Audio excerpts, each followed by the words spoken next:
Sir আসছিল আনিসুর রহমান বুঝতে পারছেন? তো তুমি প্রশ্ন করবা তার কাছে, প্রশ্ন করে করে বের র্যাবের করবা। মাইনুল স্যার আসছিল, তারপরে জি জি মানে আপনি তো আমাকে এটা জিগাননি বুঝছেন। এখানে পুলিশ প্রশাসনের পক্ষ থেকে কারা কারা আসছিল যদি বলতেন? পুলিশ প্রশাসনের পক্ষ থেকে পুলিশের ওইখান থেকে লোক আসছে, এখন কারা আসছিল সেটা তো নাম বলতে পারবো না। তারপরে র্যাবের প্রশাসন আসছিল, তারপরে সাংবাদিকরা আপনারা আসার আগেও আরো 4-5 জন আসছিল। এসে এরা ঘটনাস্থলে সবকিছু তদন্ত করে গিয়েছে। তো এই ঘটনায় আপনারা কয়জনকে আসামি করছেন যদি বলতেন? মানে 5 জন হচ্ছে গ্রেপ্তার হয়েছে, আর যা বাদ বাকি আছে 20-25 জন তারা সবই পলাতক। আমরা জানি যে প্রধান 2 আসামি হচ্ছে এই ইউনুস শেখের বোন এবং বোনের স্বামী। আসলে এরা দুজনকে আটক হয়েছে নাকি? না না, ওনারা সবই পলাতক।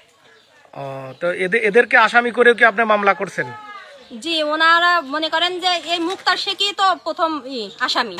ও যদি এরকম না করতো তাহলে তো ওর ছেলে পেলে, ওর ভাইয়ের ছেলে পেলে ভাইরা তো এরকম পাতো না। ওই মেন আসামি, তারপর ওর 2 ছেলে, তারপর ওর ভাই ভাস্তি। এটার আমরা ন্যায্য বিচার চাই। ও আজকে কোন জায়গায় ঘটনাটা ঘটছিল? এই ঘটনাটা ঘটছে মাঠের মধ্যে, ওই মুক্তা শেখের বাড়ির পাশে। মানে ধান কাটতে গিয়েছিল? ধান কাটতে গিয়ে এরকম হয়েছে। আচ্ছা, এর আগে আপনি একটি কথা বললেন যে এই ইউনুস শেখ নাকি থানায় একটা জিডি করেছিল, পুলিশ প্রশাসন আশ্বাস দিয়েছিল যে ধান কাটতে যান, কিছুই হবে না। আসলে কি এখানে পুলিশের কোনো গাফিলতি বলে মনে করেন? না, এখানে মনে করেন পুলিশের গাফিলতি নেই, কিন্তু তারাও তো, পুলিশে তো জানতো না যে তাদের আক্রমণ করবে বা হামলা করবে। বা যারা গিয়েছে আমার নন্দা ইউনুস শেখ, তারাও তো জানতো না যে তাদের আক্রমণ করবে। যদি তাই জানতো তাহলে কি নিজের হাতে কেউ কার প্রাণ দেয়? সে জানতো না। সে মনে করেন ওইভাবে লেবার নিয়ে যাওয়ার পরে কিছু ধান কাটাও হয়ে গিয়েছিল, তারপরে এরকম আক্রমণ হয়েছে। আজকে কোনো সকালে কোনো গ্যাঞ্জামই ছিল না। আচ্ছা, এই মুক্তার শেখের ব্যাকগ্রাউন্ড যদি বলতেন, আসলে সে কি কোনো রাজনৈতিক ছত্রছায়া চলে নাকি সন্ত্রাসী? এমনি কিছুই না, কিন্তু মানে যেরকম দাপট দেখায় মনে হয় কি কোটিপতির চেয়েও সে মনে করেন সন্ত্রাসীর চেয়েও উপরে। মানে তার ক্ষমতার দাপটটা কোথায়, মানে ক্ষমতার উৎসটা কি? এখন ক্ষমতার উৎস মনে করেন যে তার ভাই ভাস্তি, মনে করেন তারা তো সাহস দিয়েছে যে তুই যা, তোর পিছে আমরা আসি। তারা যদি সাহস না দেয়, মুক্তারের তো একা একা ক্ষমতা না যতগুলো মানুষকে আক্রমণ করা। তার ভাই ভাস্তি কে যদি একটু বলতেন? স্যার সেটা তো আমি নাম বলতে পারবো না, কারণ তো অত কিছু তো আমি জানি না। এই মুক্তা শেখের পিছনে কি কোনো রাজনৈতিক ছত্রছায়া কাজ করছে নাকি? স্যার সেটা রাজনৈতিক নেতারা? স্যার সেটা বলতে পারবো না। আর এই যে আমরা যে তার বংশের সবকিছু আছে, সবাই আছে, ফ্যামিলি বংশের ভাই ভাস্তি যে যেখানে ছিল সবাই আছে এটার পিছনে। মানে লিড দিচ্ছে এরকম কেউ রাজনৈতিক ছত্রছায়া আছে কিনা যদি বলতেন? স্যার না, সেটা বলতে পারবো না। আচ্ছা, আমরা শুরুতে একটি কথা শুনেছি যে আসলে মামাতো ফুফাতো ভাই বোন বিবাহ বিচ্ছেদ, তো এই গল্পটা যদি একটু বলতেন। স্যার এইটা নিয়ে তো আজকে কোনো সমস্যাই নাই। মামাতো ফুফাতো বোন মনে করেন যে এটা বিয়ে প্রেম ঘটিত ব্যাপার বলতে এক পর্যায়ে আছে, কিন্তু মনে করেন যে তারা মুক্তার শেখ জোর করে আমার ননদের ছেলের সঙ্গে বিয়ে দিয়েছিল মেয়েকে। তখনই কিন্তু আমার ননদের ছেলে বলেছিল যে না হচ্ছে আমি বিয়ে করব না। বলেছিল যে তখন আমার ননদ বলেছিল যে না সমস্যা নেই, আমার বোনের ছেলে মেয়ে আমরা হচ্ছে ছেলের সঙ্গে বিয়ে দিয়ে রাখবো। আমার ননদের সঙ্গেও সে অনেকদিন বসবাস করছে। আমার নন্দায় যদি অত্যাচার করতো তাহলে তো সে বসবাস করতে পারতো না। সে তাদের সাথে বসবাস করে গেছে, সব করে গেছে।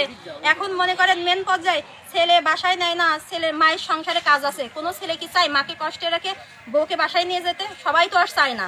পৃথিবীতে তো সব ছেলে এক না স্যার। সেইটা মনে করেন ছেলেও বলেছিল যে আচ্ছা ঠিক আছে, আমার মায়ের বতরটা উঠে যাক, তাদের তো অনেক অটল জমি জায়গা, তারা তো মনে করেন চাষাবাস করে, যে উঠে গেলে তারপর আমি নিয়ে যাবো না।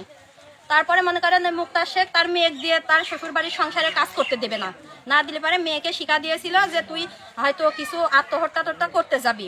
তারপরে এক পর্যায়ে ওই মেয়ে হচ্ছে অসুস্থ হয়ে পড়ে। অসুস্থ হওয়াতে সেই মেয়েকে নিয়ে কুমারখালীতে যায়। যাওয়ার পরে সেইখানেই আমার ননদা বলেছিল যে না থাক, যা হবার হয়েছে, এই মেয়েকে আমরা ভাত দিব, বেটার বউ হিসেবে রাখবো। তখন ওই মেয়ের বাবা বলেছে, মুক্তার শেখ বলেছে যে না আমার মেয়েকে ওই বাড়িতে আমরা ভাত খেতে দেবো না, ছাড়া নিব। তখন বলেছে ছাড়া নিবা, তাহলে কি আমার মেয়ের যৌতুকের টাকাটা চাই। তখন বলেছিল যৌতুকের টাকা কত দেওয়া লাগবে, বলছিল 2,40,000। আমার নন্দাই ওই পর্যায়ে রাজি হয়েছিল যে এই টাকাটা আমরা দিব। দেওয়ার পরে ওইখান থেকে এক পর্যায়ে চলে আসার পরে ওইটা মনে করেন এই 1 সপ্তাহ যাবত ওইটা হয়ে গেছে, অফ হয়ে গেছে। তারপরে আবার আমার নন্দাই গেছিল ধান কাটতে, এর মাঝে একা একা। তখন আমার নন্দাইকে হুমকি দিয়েছে যে এই ভুট ধান আমরা কাটতে দিব না। তখন বলেছে কেন দিবে না, কইছে যে না এইখানে ধান কাটতে আসলি পারে তোর পাও কাটি ফেলবো। তাই শুনে আমার নন্দাই চলে আসছিল। আসার পরে নন্দার বইনও বলে গেছে বাড়ির উপরে যে হচ্ছে ইনুস যদি ওই ভূত ধান কাটতে যায় ইনুসই পাও কিন্তু কাটে হচ্ছে ঝোলা থুবিনি। তখন এক পর্যায়ে না গেলে আমার নন্দাই আবার 3-4 দিন আগে ফের আবার ধান কাটতে কালকে গিয়েছিল, পরশু দিন যাওয়ার পরে মনে করেন যে আমার নন্দাইকে ফের ওই রকম হুমকি দিয়েছে, দাবড়াইছে মাঠে ধান কাটতে গেলে। তখন আমার নন্দাই চলে আসে থানাতে যে জিডি করছে, করার পরে থানা বলেছে আচ্ছা ঠিক আছে কি করা যায় আমরা দেখতেছি, প্রশাসন বলেছে। বলার পরে আমার নন্দাই আবার কালকে যোগাযোগ করছে যে দেখেন আমার ধান তো এরকম নষ্ট হয়ে যাচ্ছে, হচ্ছে আমরা কি করব। তখন বলেছে আচ্ছা ঠিক আছে আমরা বিষয়টা দেখবো না, সমস্যা হবে না, আপনারা যান যে হচ্ছে ধানটা কেটে নিয়ে আসেন। তারপরে তারা তো আর জানতো না যে মারা গিয়েছে আমার নন্দাই বা তার ছেলে দুইটা ছেলে, তারা তো জানতো না যে মনে করেন যে তাদেরকে গেলে আক্রমণ করবে বা মেরে ফেলবে। যদি তাই জানতো তাহলে তো তারা ওইখানে যে পৌঁছাতো না বা ওইখানে যেত না। আচ্ছা এটা কি পরিকল্পিত ঘটনা? ওদের পরিকল্পনা ছিল কিন্তু এদের মাঝে ছিল না সেইটা, যদি থাকতো তাহলে তো তারা যেতই না, বুঝছেন। তাদের নৃশংসভাবে হত্যা করছে তারা কুপায়ে। ওরা ছিল 6-7 জন আর তারা ছিল মনে করেন 20-25 জন। এখন আপনারা কি চাচ্ছেন? আমরা তার ন্যায্য বিচার চাই। আমার নন্দাই যে মরে গিয়েছে তার ন্যায্য বিচার চাই। আমার নন্দাই খুন হয়েছে, এই খুনের বদলে আমরা মহামান্য আদালতের কাছে প্রশাসনের কাছে চাচ্ছি যে তার যেন ফাঁসি হয়। ধন্যবাদ আপনাকে। যেন ন্যায্যভাবেই দেয়। আচ্ছা যেহেতু আপনি মাঠের মধ্যে ছিলেন তো আজকে কি ঘটেছিল মাঠের মধ্যে যদি একটু বলতেন। মাঠের মধ্যে আমরা ধান কাটতেছি, ওরা মনে করেন যে লাঠি পাটির দাম দেখি বাংলা নিয়ে ওরা দৌড়িতে চলে আসে। আমরা যদি পিছা আসি তাও আমাদের একজন পড়িয়ে গেছে, আমারও অমুক পড়িয়ে গেছে, আমারও যাই হোক মারেছে, ঢাল সরকি মুরগি মারেছে বেঁকে টেকিতে। আর ওই দিক তো মনে করেন আমার বড় কাকা পড়িয়ে গেছিলি উক্কু পাইছে। তাহলে তো আপনি মানে একেবারে স্বচক্ষে দেখেছেন, আপনার চোখের সামনে ঘটেছে। চোখের সঙ্গে ঘটেছে। তো কারা কারা ছিল যদি নাম উল্লেখ করে বলতেন। ছেলে আছে মুক্তারের 2 সাওয়াল, জহুরুল ওর ভাইস্তি, মেলা জনে ছিল মনে করেন 20 জন বেশি। কত লোকের নাম বলা যায় নাকি। আপনারা কয়জন ছিলেন? আমরা আছে কেমন করেন 4-5 জন ছিলাম। ওদের হাতে কি ধরনের অস্ত্র ছিল? দেশীয় অস্ত্র বেকি টেকি দিয়ে এসবটা ছিল, তারপরে পাইপ মাইপ দেশীয় সব এসব জিনিস ছিল। তো এই ইউনুস শেখ কি একেবারে স্পটেই মৃত্যুবরণ করেছে? স্পটে মৃত্যুবরণ করেছে। ও মানে সে তার মারা গেছে। আমরা তারপরে বোঝার ক্ষেত্রে আমরা নিয়ে গেছি তাকে হাসপাতালে। যে তাকে কোথায় কোথায় আঘাত করছে? তার আমার মতো পায়ে মারছে, সব জায়গায় এইসব পা আমার তো মনে করছে দেখার মতো নেই, বুঝতে পারছেন। এই পা হাতে লাগেছে, মাথায়ও লাগেছে, মাথা ফাটি গেছে। এই যে মামাতো ফুফাতো ভাই বোনের যে বিবাহ বিচ্ছেদ, আসলে এটা কি এখনো বিবাহ বিচ্ছেদ হয়েছে না ওইভাবেই আছে? ওইভাবেই আছে, মন কান্দে ছাড়াছাড়ি হয়নি। ছাড়াছাড়ি হয়নি। তাহলে সেই মেয়েটা এখন কোথায়? মেয়েটা মন কান্দে পুলিশ নিয়ে গেছে। ও মেয়েটাকেও পুলিশ নিয়ে গেছে। পুলিশ প্রশাসনের পক্ষ থেকে এখানে কারা কারা আসছিল?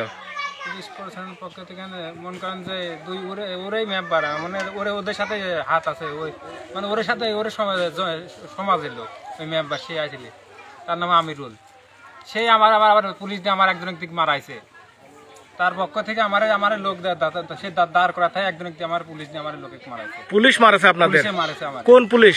পুলিশ হচ্ছে গাড়িটা আমিরুল নিজে ওর গাড়ি ছিল, সে চোখ টিপ মারি আমার ধরেন মারা দিতে, সে নিজে সহায়কে দাঁড়া থাই আমাদের মারাই। ওই পুলিশের কি আপনার নাম জানেন? না, ওর সাথে সিভিল পোশাকে ছিল।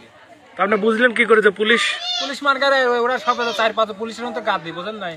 সিভিল পোশাক ওই একজন আছে, 2-3 তো আপনি জানার চেষ্টা করলেন না যে আপনি মারলেন কেন, কি অপরাধ? মারলে আমরা তো একজন বলেছে তাকে আবার ও মারেছে, একজন মোর কাছে মারাইছে, আবার একজন মোর কাছে আগিয়ে গেছে তাকে মারাটা নিষেধ করতে, তাকেও মারেছে। মোর 4 জন লোকে মারছে, সে সুযোগই দেয় নাই, যে বলছে তাকে মারতে। কুমারখালী থানা। তো এই বিষয়টা কুমারখালী থানার ওসি মহোদয়ের কাছে বলেননি যে আপনার ফোর্স আমাকে পিটাইলো কেন শুধু?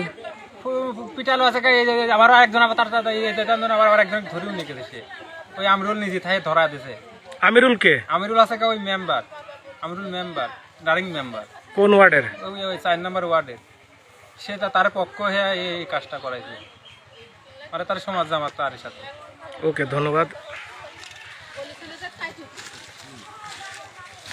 যে 2,40,000 টাকা কাইটে দিয়ে আমার কাছে তো এখন টাকা ছিল না, তাই বলেছিলেন যে যেহেতু তোমার কাছে টাকা পাবো আমি, ওই টাকা থেকে কাইটে নাও। তো ওনারা কাটাকাটি করবি না, আরও হচ্ছে টাকা দাবি করছে।